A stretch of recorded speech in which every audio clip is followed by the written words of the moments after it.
Hello mga kaibigan, mga ka-lovers. So tingin nyo sa mga coins na ito, lalo na itong 1997 1 piso coin. Kasi, well, tingin ko rito, bakit wala silang pangalan dito sa piso na to eh. Dapat siya may sersal eh. Kaso wala akong makita. O baka talaga nabura na lang sa sobrang luma. Pwede rin.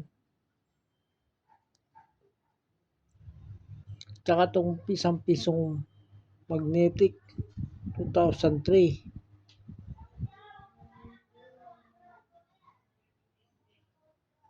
Meron po ako. Nag-iisa lang yan pero tsaka 25 centimo na magnetic. Meron din ako. Ito siya.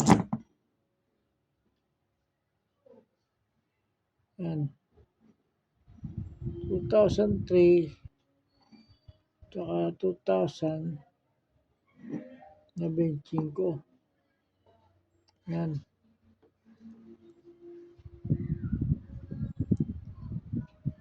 $25 tsaka 1 piso na magnetic.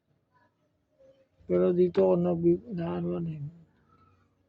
nag-fade na lang ba o talagang nabura lang o talagang nakalimutan o ewan. Basta ang alam ko, may pangalan yan. Hindi ko lang makita. Sana makita. Joke lang.